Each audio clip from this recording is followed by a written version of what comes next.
Quero cumprimentar a todos os meus amigos, a todos os meus irmãos em Cristo, com a graça e a paz do nosso Senhor Jesus Cristo.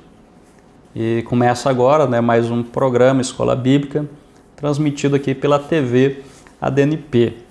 Bom, já estamos na 7ª lição, onde 18 de agosto estaremos então estudando esta lição em nossas igrejas. Mas ao longo dessa semana estamos então aqui trazendo um panorama, um resumo desta lição para você, professor, preparar melhor a sua aula, e para aqueles também que não possam estar nas igrejas, e possa então estar pegando um pouco dessa porção do ensinamento cristão. A lição, ela traz como tema a atualidade dos conselhos paulinos.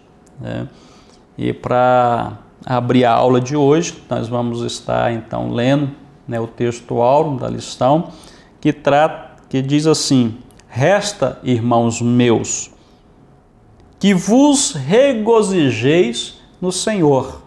Registrado aqui em Filipenses capítulo 3 e o versículo 1, somente a parte A deste versículo.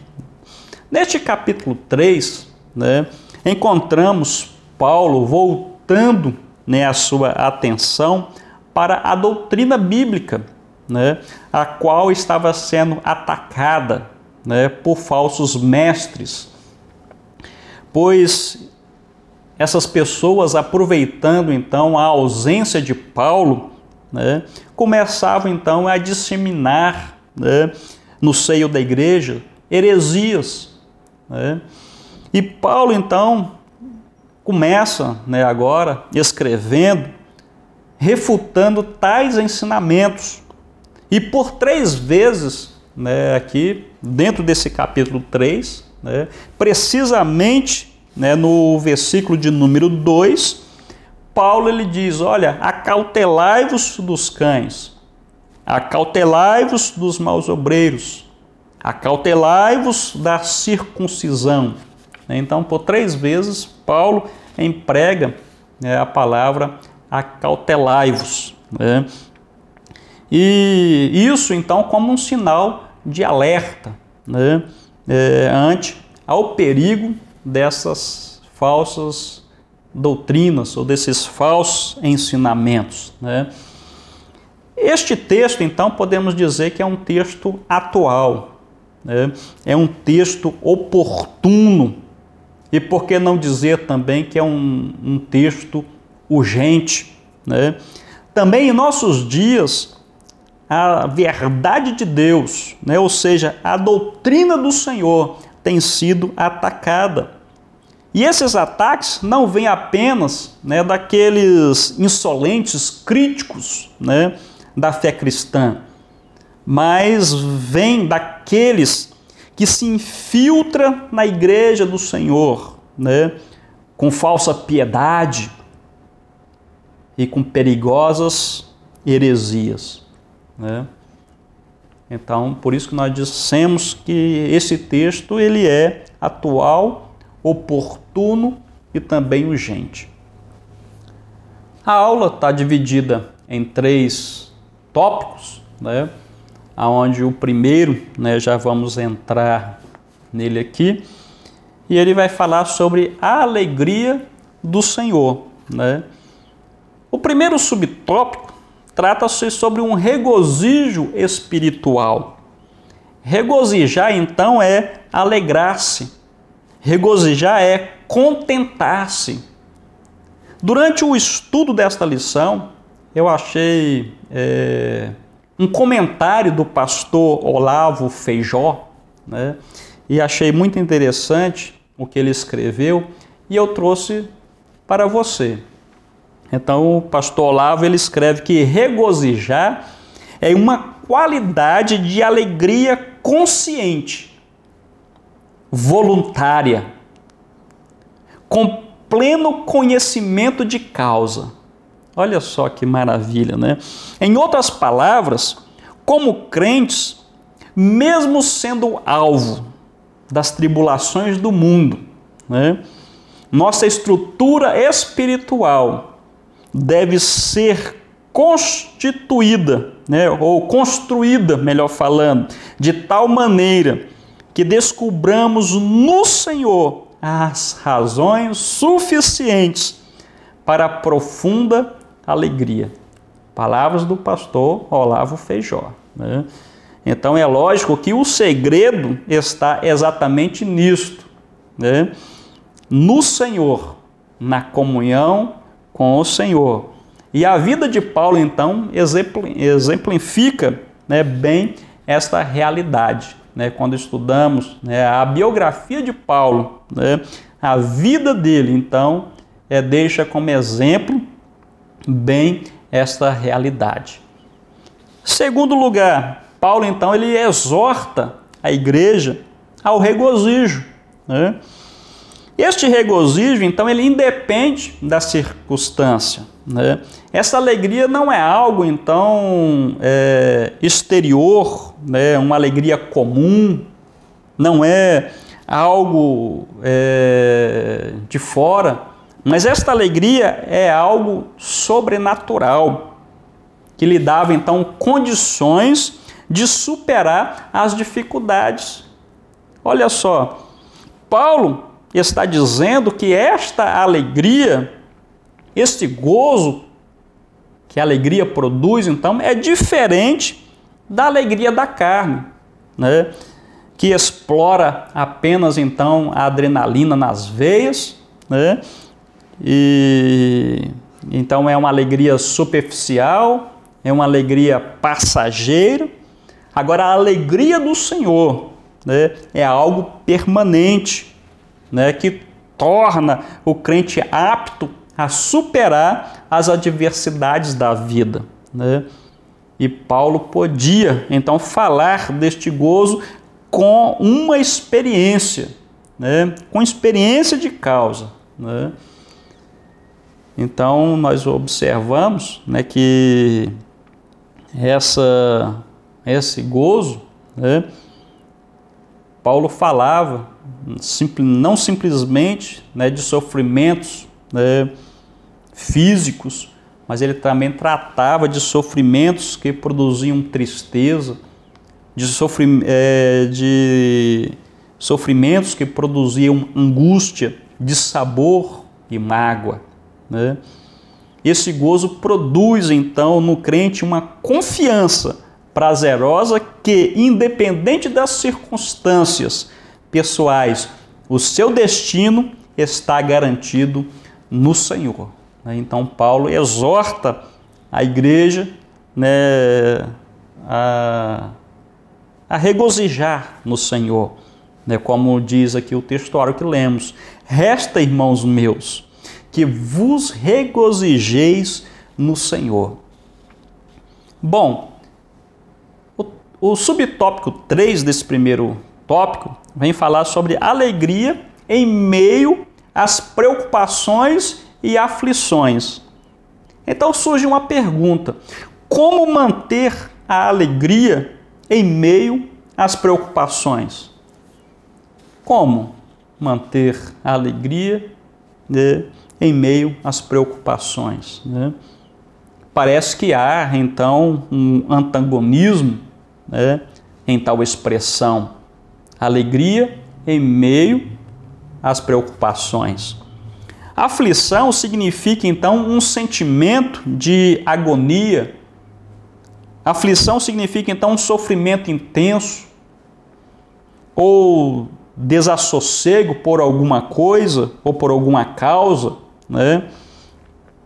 Parece que, então, é uma sensação de que algo está errado ou que alguma coisa, né, vai acontecer, seja ela traumática, né, por exemplo. Quando Paulo e Silas foram lançados na prisão, os demais presos estavam escutando Paulo e Silas a cantar e a bendizer a Deus, né, com prazer, né, com prazer, sem interesses, né? Então foi uma nova experiência para os prisioneiros. Estar escutando dois homens que foram chicoteados, que foram açoitados e agora estavam ali amarrados naquela prisão. Mas eles estavam louvando e bendizendo a Deus. E afinal de contas Jesus até disse, né? Falou assim, olha, tem de bom ânimo, né? Ou seja, no mundo tereis aflições, mas tem de bom ânimo. Quando Jesus diz que para se ter então ânimo, estava se referindo à vitória que já foi conquistada por ele, né? Então apenas louve ao Senhor, né? O segundo tópico dessa lição, então, vai tratar diretamente a tríplice advertência que Paulo estava se referindo ali, ou seja, contra os inimigos, né? Então, esses obreiros eram os que falsificavam a doutrina genuína e lançavam, então, ideias judaizantes, seduzindo e desviando os crentes da verdade. Então, guardar, né, algumas versões falam acautelai-vos, outras traduções diz guardai-vos, né, como a lição aqui, ela traz o tema guardar. Guardar, nesse contexto, é evitar. Guardar, então, nesse contexto, é não manter contato. Guardar aqui, então, significa não ter comunhão, né? Ou seja, não confiar. Então, Paulo, primeiramente, ele coloca, guardai-vos dos cães, né? Paulo, então, metaforicamente, ele devolveu o termo cão para falsos obreiros, né? E fingidos, esses falsos obreiros e fingidos que rondavam a igreja buscando por aquelas pessoas que estavam cocheando, né, fracos, então buscando causar perturbação e arrebanhar essas pessoas. Paulo também estava se referindo a pessoas que cocheavam então entre a pureza e a impureza, entre a pessoa que estava entre a religiosidade e a insensatez, entre o sagrado e o profano, entre o orgulho dos esforços carnais próprios e a aplicação da fé. Então, todos esses termos aí, eles vão distinguir ou caracterizar os cães. E Paulo, então, ele no primeiro momento, ele olha, acautelai-vos dos cães. O segundo, guardai-vos dos maus obreiros, né? O texto acima deixa claro que obreiro de má qualidade é aquele infiel e não procura melhorar. Olha só, então, obreiro de má qualidade é aquele que é infiel e ele não procura melhorar. Ele acha que do jeito que tá bom demais, né? Então surge mais uma pergunta que eu quero compartilhar com você, né?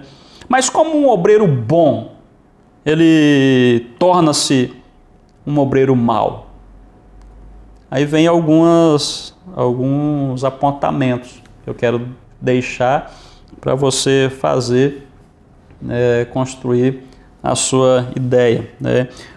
O bom obreiro costuma se tornar-se mal aos poucos, né? Não é do dia para a noite, é aos poucos.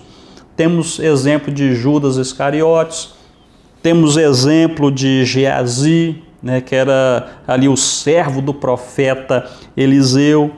Temos Demas, o cooperador do apóstolo Paulo, né?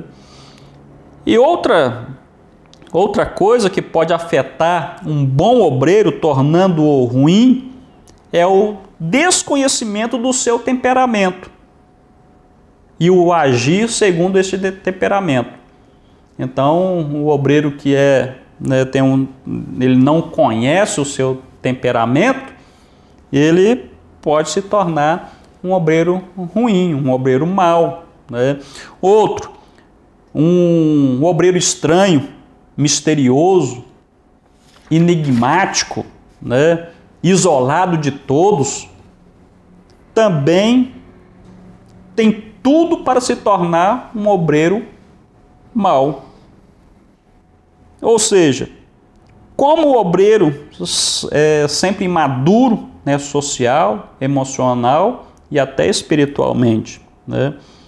E quando olhamos para os sinais do mau obreiro, eles estão listados em Mateus, capítulo 25, 26, Jeremias 6 e 13, Jeremias também 50, versículo 6, Miqueias 3, de 9 até 11, né, traz aí um bojo muito grande aí a respeito desses obreiros maus. Então o obreiro mau, ele acaba sendo um parasita, um indolente, um ocioso, preguiçoso, desornado da vida, na família, no seu trabalho, não tem ordem, né? É ambicioso por posição, é ambicioso por cargo, por credencial, é invejoso, mercenário e mercadeja, então, os dons e a palavra de Deus. Nesse caso aí nós temos exemplo aí de Balaão, foi um deles, Simão, o mágico, também estava enquadrado dentro desse assunto aí. E Paulo, então, na terceira vez, ele chega e fala assim, olha, guardai-vos da circuncisão.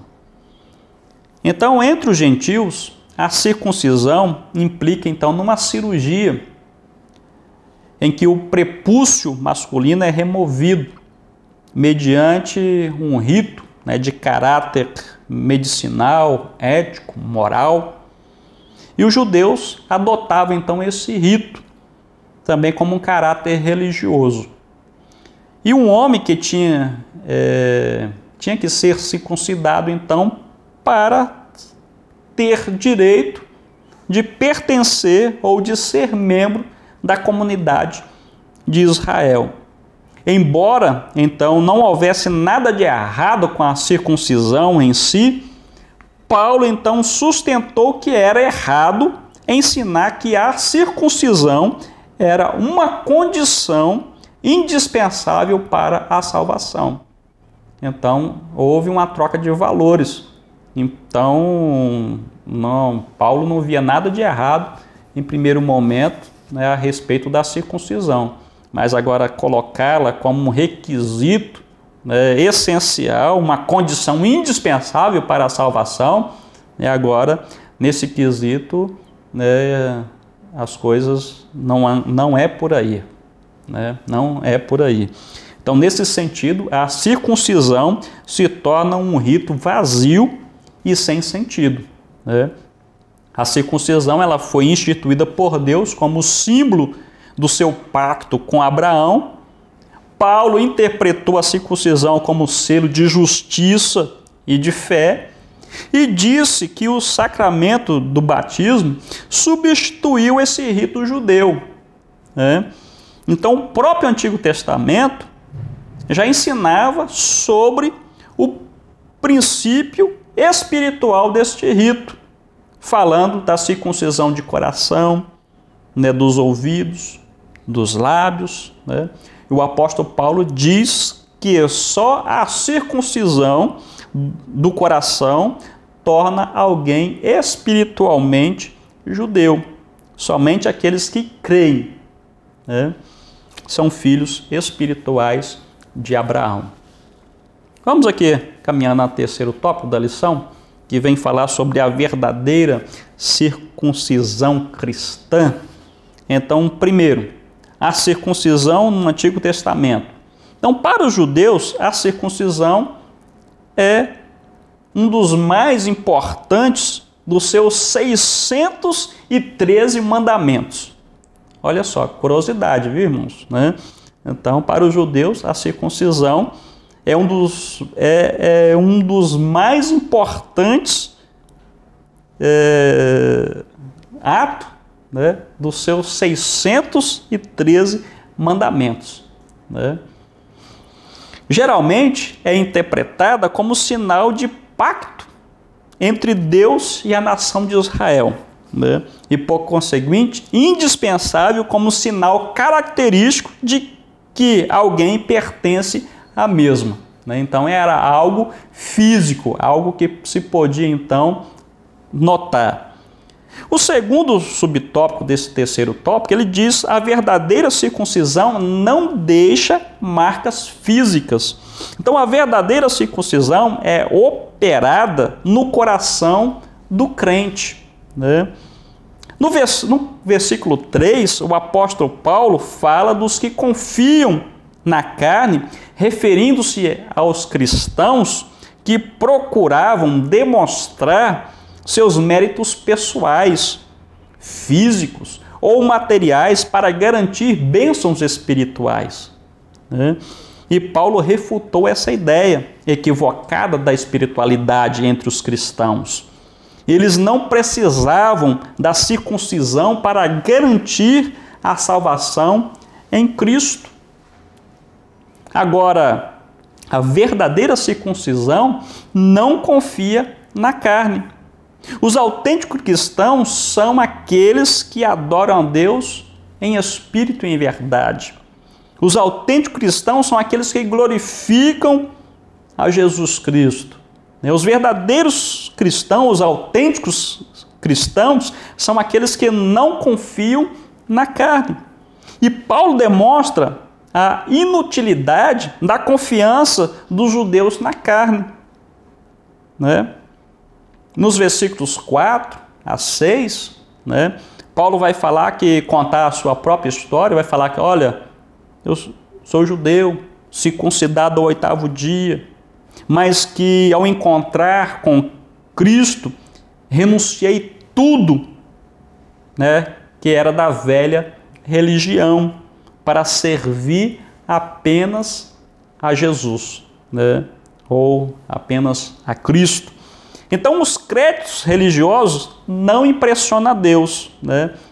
Circuncidado ao 8º dia, pertencente, né, ao povo de Israel, à tribo de Benjamim, é verdadeiro hebreu, né? Quanto à lei, fariseu, quanto ao zelo, perseguidor da igreja, quanto à justiça, não há lei, né, irrepreensível.